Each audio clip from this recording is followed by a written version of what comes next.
welcome to the Geek Therapy Radio podcast. I am your mental curator, Johnny Hemberger. Got a couple of, one really neat story and one not so neat but interesting story. They both involve pilots. One is Chuck Yeager, who is still alive. I think he's 96 years old or something. Yeah, he's 96 years old. Chuck Yeager, back in the news. But it's not for anything badass, let's just say. But the first story we'll get to after my little intro here is about the first man to fall through the center of a thundercloud. His name was Lieutenant Colonel William Henry Rankin, and he pulled his ejector seat from his jet airplane from 47,000 feet in the air, right above a thundercloud, a cumulonimbus cloud, fell right through the center of it, and we will go over that harrowing tale. It's really cool. But before we get to that, I just want to quickly talk about, as quickly as I make it, I can do whatever I want in this podcast, but I just got an email an hour or two ago that my storage unit up there in Kingwood definitely flooded. And as I'm reading it, it was going to go over the list of affected units, or most affected, the units that were most affected.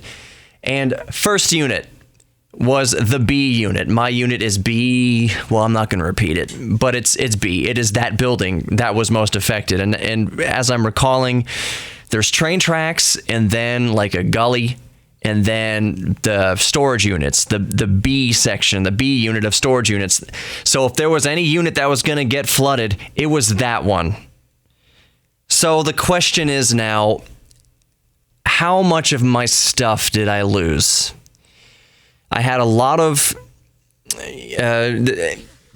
after divorce and moving around and life things, that's why I had the storage unit. It's another kind of kick to the gut that I've been paying $130, $140 a month for the past 2 or 3 years on this stuff. And now there's a possibility that I won't even get any of it back, or get very little of it back. So paying, thousands of dollars over the last couple years, and then losing thousands of dollars worth of stuff. I don't want to say definitively yet, because I haven't been to the unit to see what I did and didn't lose. What I was getting at is I did stack the most expensive stuff off of the ground. So what I'm thinking of off the top of my head right now is I had a $2,500 Universal Audio 4-channel tube mic pre. That was very nice, and I couldn't wait to use it again. I haven't used it in a couple years through all the transitions of life, and now I'm thinking, did I lose this thing? Did I lose this piece of equipment that I so depended on in my home studio? I know I stacked it up. I know it's at least, at bare minimum, it's 3 feet off the ground, or 2.5 feet, 3 feet off the, 2.5 to 3 feet off the ground, if I'm remembering correctly. Hopefully it is 2.5, 3 feet off the ground, and hopefully the water didn't get that high. Something tells me that it might have, and I really need to check it out. I know that I did have a pair of Mackie HR824s. Those are active studio monitors. They're industry standard. As I'm recording this podcast here in the radio station, we use them in the radio station. They're in almost all the studios. You can find them in every recording studio. They are industry standard and have been since the 90s. I was so proud of them. I think the pair cost me $1,600, $2,000. I forget. I haven't looked them up recently.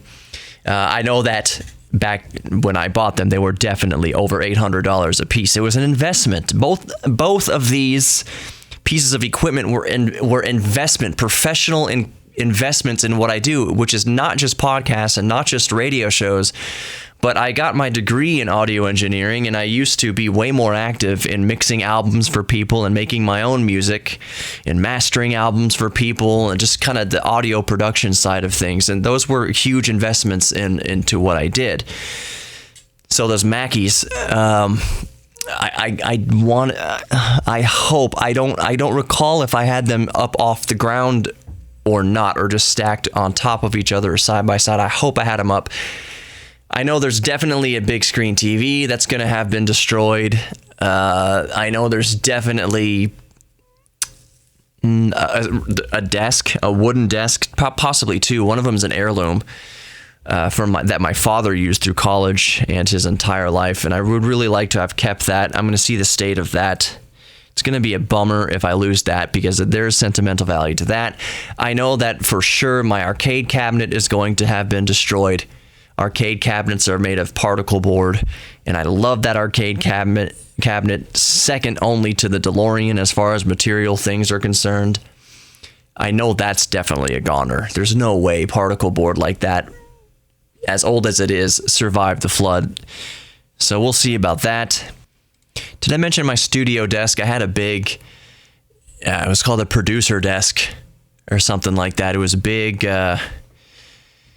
laminate desk that was made for music production and any sort of production work. So I have no idea, microphones and electronics and other things that are in cardboard box. I definitely lost a lot of stuff. And all of that is kind of a roundabout way of saying this. My wife and I recently bought a house.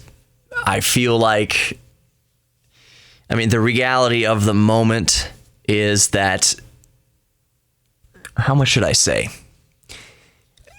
Things are good. I've got a roof over my head and the air conditioning on, and I got food in the refrigerator and in the pantry, and I sleep comfortably at night, and I have people who love me and a wife who loves me, and I cherish her and she cherishes me, and mother and grandmother and extended family and brothers and a sister, and I've got a lot of good things in my life. I have no room to complain or even feel much of a setback in this, because at the end of the day, it's only stuff. It's just stuff. It's material things. It is not on the scale of losing a home. It's not on the scale, even though a home is just stuff. It doesn't compare to loss of life or losing a loved one, either suddenly and tragically or of old age or anything like that. I didn't lose a human being. I didn't lose a friend. This is just stuff, It's just recording equipment. It's just kind of stuff from life. And a kind of silver lining I see, like I mentioned, having just purchased a house and just going through that transition, financially feeling that just kind of trying to keep my nose above the water. Just kind of treading there like, oh man, I just scraping by right now.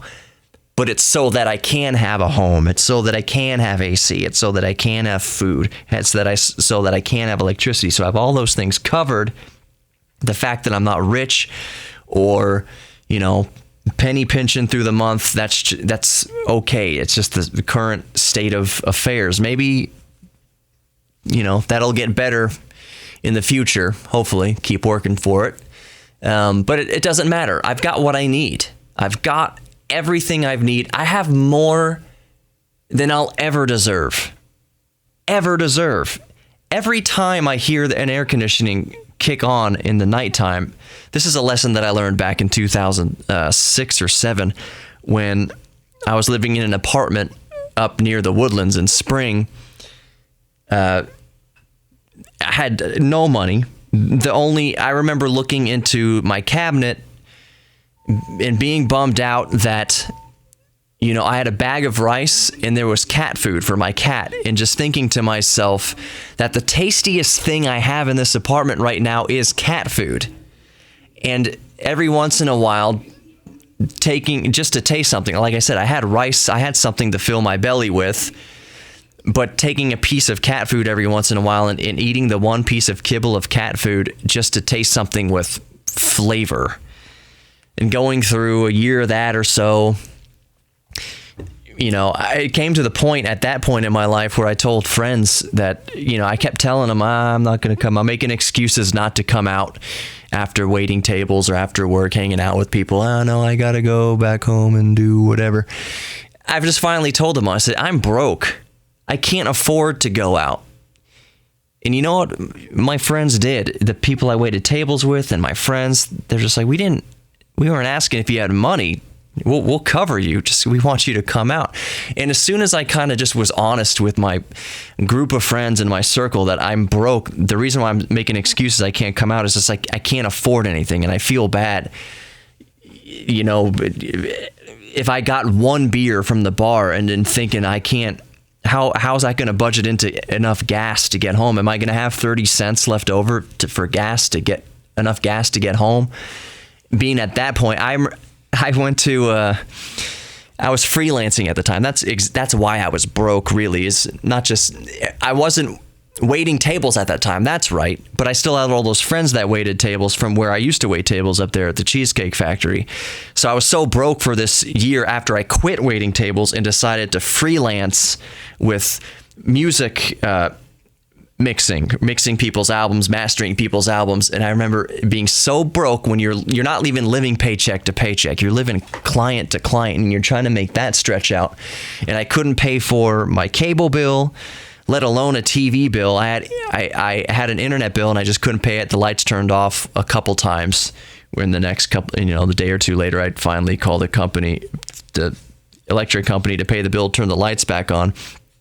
But I remember going to, Nina, if you're listening to this, I remember walking to the school that was nearby, maybe a quarter mile from where I lived, walking or riding my bike with my laptop under my arm to use their Wi-Fi to email clients saying, hey, can I ask you to pay I know we're not finished, but can I ask for $100 a little bit early, just the tail between my legs? Can I get paid just a little bit early on this project?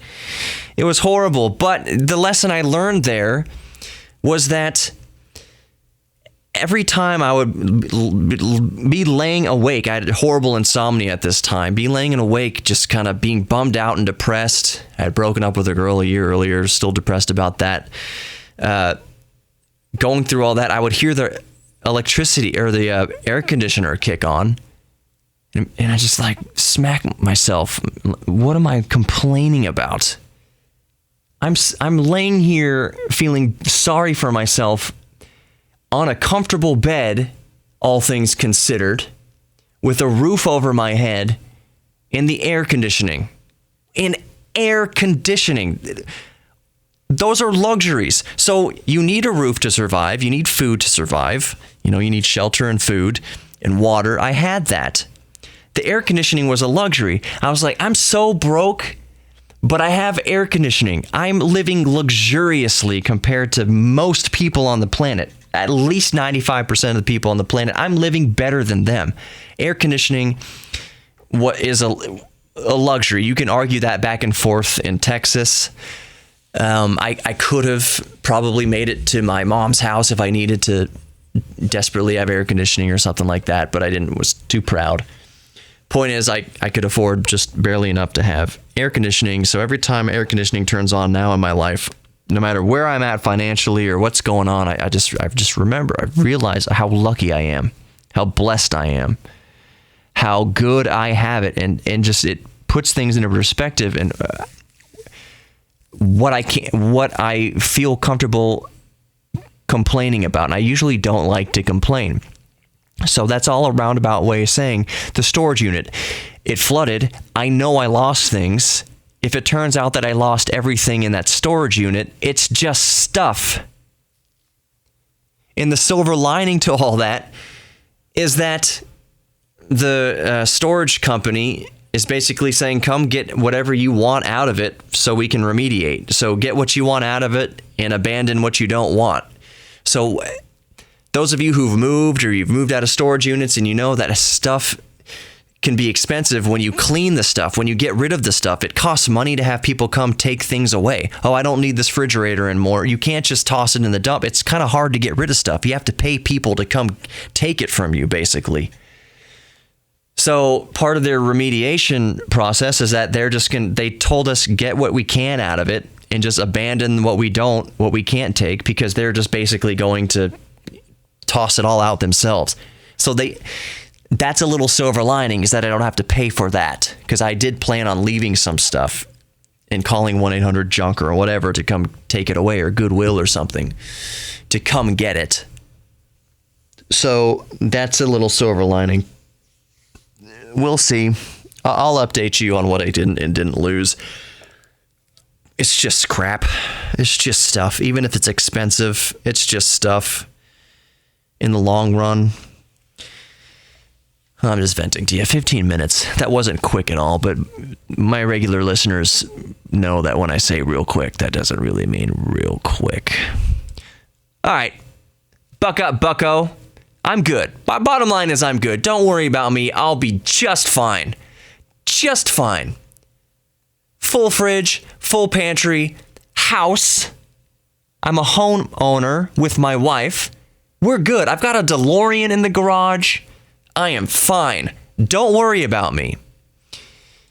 Not that you were, or that you should have been, which you shouldn't. Anyways, let's talk about Lieutenant Colonel William Henry Rankin and his, what was the date that this all occurred? It was July 26th, 1959.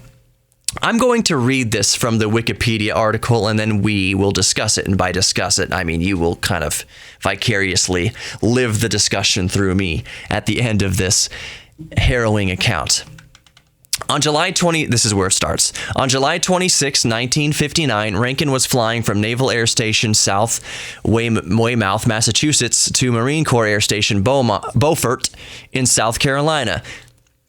He climbed over a thunderhead that peaked at 45,000 feet. That's 13,716 meters.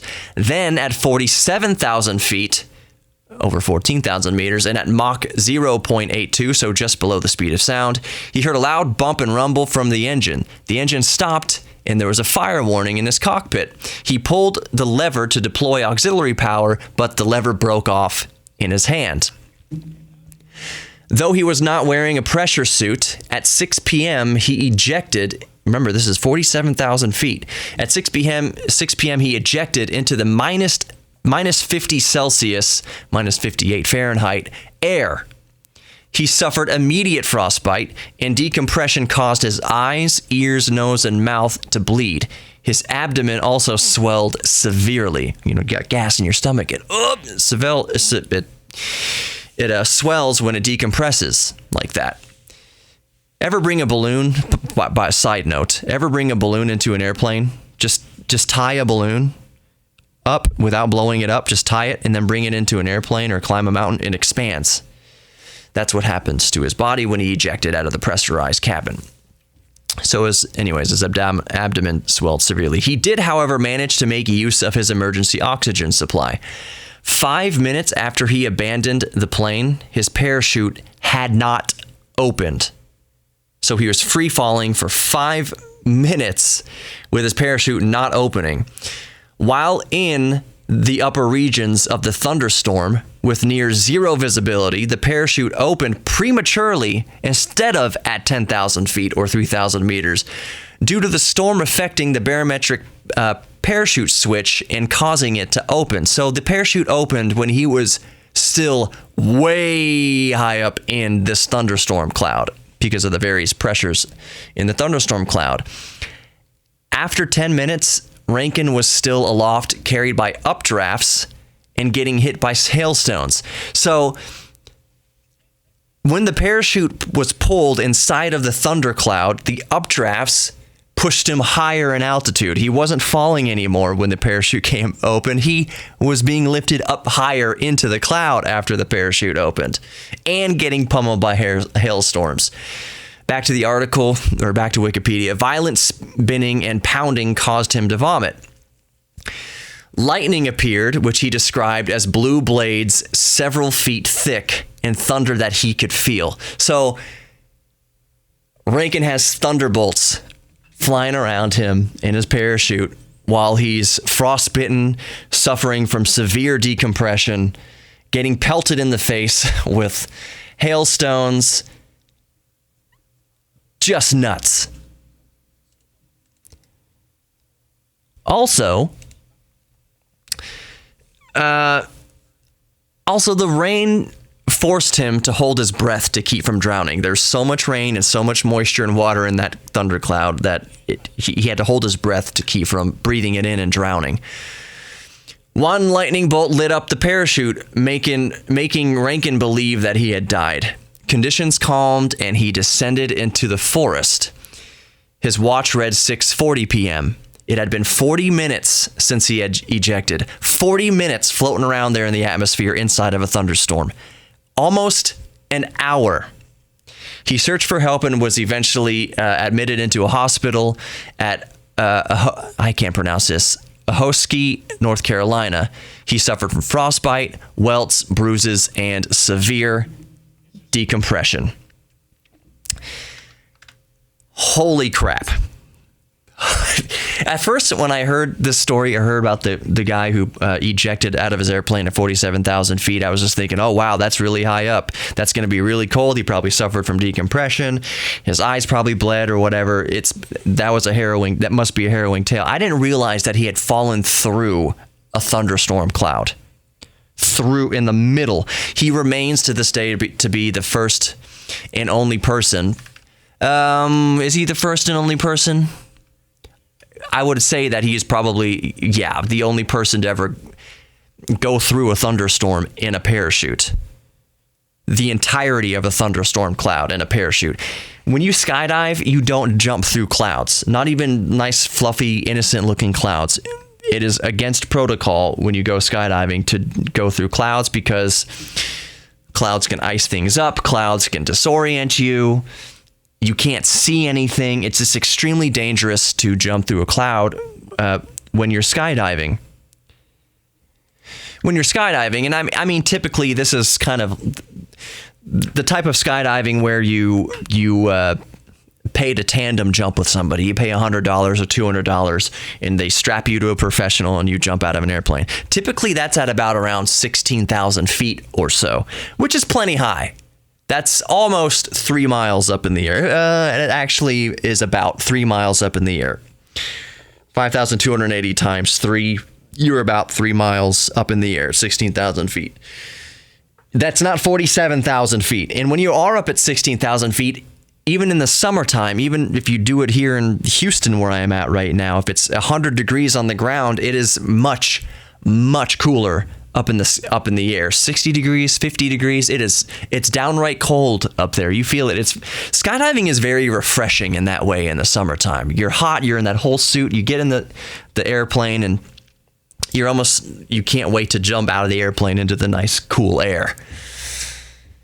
So yeah, this story is awesome. And I want it to kind of stick in your brains. Think of how cool that would, scary, but how fascinating it would be if you knew that you wouldn't be harmed in any way, to just kind of sit there in the middle of an active thunderstorm cloud, about 30,000 feet up in the air, 40,000 feet up in the air, sitting there like a front row seat to what's going on. It'd be a very, very unique experience, to say the least. And that is really, really cool. All right, let's move on to the Chuck Yeager story, and then we'll start wrapping this up. I know, where am I at here? 23 minutes, that's about it. So, this Chuck Yeager story, this isn't very cool, but it's still interesting in a kind of a sad kind of way. Not he's dead sad, because he's not, but you'll see what I'm saying. Chuck Yeager is suing Airbus for writing, quote, "Yeager broke the sound barrier." So Chuck Yeager was the first man to break the sound barrier. When did he do that? Back in the 50s, I want to say. When did Chuck Yeager break the sound barrier? Let me double check real quick. Okay, sorry, not the 50s. It was October 14th, 1947, and it was the very famous Bell X-1. He flew it at Mach 1 at an altitude of 45,000 feet. So he became the first person in history to break the sound barrier on October 14th, 1947. Dude is a badass. Don't get me wrong. He is an absolute American hero. But most recently, why this is sad, is he's suing Airbus for saying, quote, "Yeager broke the sound barrier." Earlier prior to that, and it's a few years before, he had a meeting with Airbus that he said that Airbus could use his likeness for advertising or something like that for about at least $1 million to use his name and likeness in promotional materials. Okay, there it is.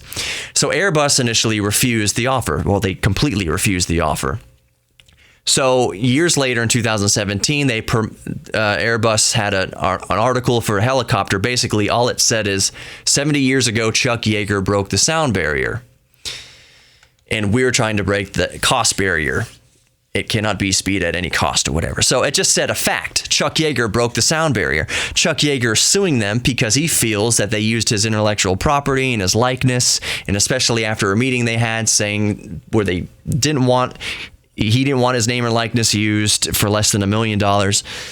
There's a little bit of a rub here. There's a little bit of a question here, and I am in the camp, I believe with most people, that there's not a case here because they did not use Chuck Yeager's likeness. They didn't put his face on there. It was not an endorsement by Chuck Yeager. It was just stating a fact that everybody knows. 70 years ago, Chuck Yeager broke the sound barrier. That is just saying a fact. It's like saying this microphone picks up human voices. It's just saying a fact. So you could argue that using his likeness was an unofficial endorsement, I suppose. I don't really believe that. I don't think any court would take this case in seriousness. Furthermore, what it smells like to me, why would Chuck Yeager, who's 96 years old, really care that much? I mean, you're 96, and not to be too grim, but it sounds like one of his heirs or beneficiaries on his will is the one who said, "Hey, Dad," or "Hey, Granddad, you think about suing Airbus." It's like a last little grab, You kind of get the drift of what I'm saying. I don't think it sounds like it wasn't Chuck coming to this idea of his own volition. It sounds suspiciously like a family member pushing him into it, because there's not much grounds there.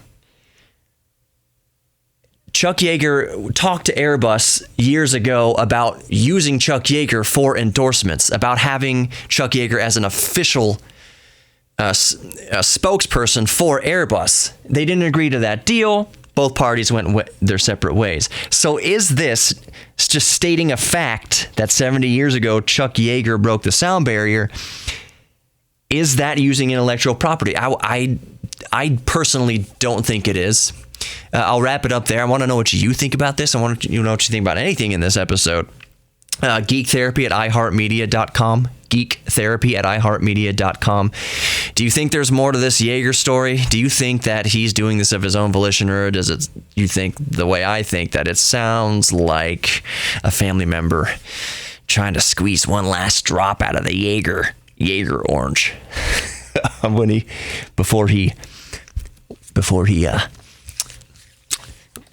turns moldy. Anyways, thanks for listening to Geek Therapy Radio Podcast. Be good to each other, including yourselves. Know that you are worthy of love. You're worthy of loving others. You're worthy of being loved. You're worthy of love in general. We're all geeks about something. Embrace your inner geek, and I'll catch you in the next one.